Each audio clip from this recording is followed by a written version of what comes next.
Well, look who's here now in New York City, of all places. Senator Marsha Blackburn, Republican senator from great state of Tennessee. Yes. Let's get serious for a second. The alleged killer is an illegal migrant from Venezuela. Seems to me that Biden's deal with Venezuela has broken down.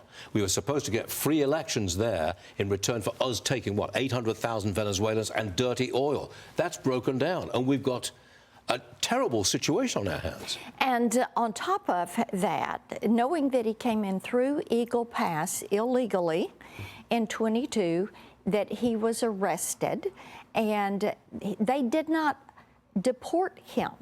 They did not hold him long enough for ICE to get the detainer on him, because New York City is a sanctuary city. New York State is a sanctuary state. And Stuart, sometimes these sanctuary entities do not work with ICE. So that is a big part of the problem. It is why we continue to say we have to secure our border first. When you have 300,000 people coming across in the month of December, when you have people from countries of interest, when you have known terrorists that are coming across, this is an issue that is number one with the American people. It is certainly number one with Tennesseans. They want it solved. Well, you've become a border state. That's right. Every state's a border state. Every town's a border town. And law enforcement in Tennessee says, look, we can't deal with the fentanyl, with the human trafficking, the sex trafficking, the gangs, the crime, until the southern border is secure. It is time to protect the American people. Well, President Biden, he is going to the southern border in Texas, going to Brownsville on Thursday, I believe. Right. He'll meet Border Patrol agents and law enforcement, et cetera, et cetera, et cetera.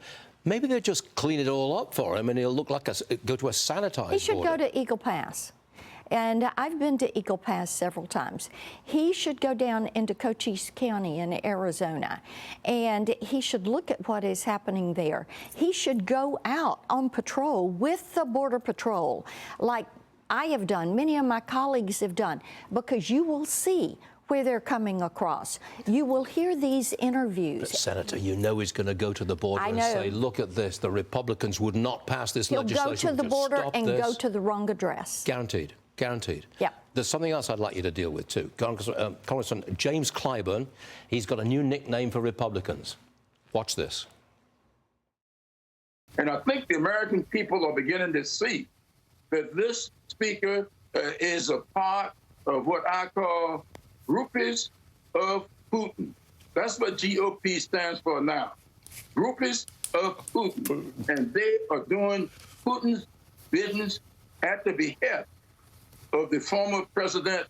And that, to me, the American people will see through that. Groupies of Putin, the new nickname for Republicans. You are a Republican. What's your response? GOP stands for Great Opportunity Party. And that is what we want to do, open doors of opportunity. That's what Donald Trump did. That's what Donald Trump will do again. And what he needs to realize is that Joe Biden could have come in and have put sanctions on Putin before he went into Ukraine. Joe Biden could have said, Russia, you're not going to team up with Iran and get those billions of dollars. But Joe Biden chose to go soft and to be weak. And that's the message I would send back across to my Democratic colleagues. Senator Marsha Blackburn, thank you as always. And thanks for being here in New York City. Absolutely. We'll see what's happening to the city when you walk outside. You got it. Glad to see you.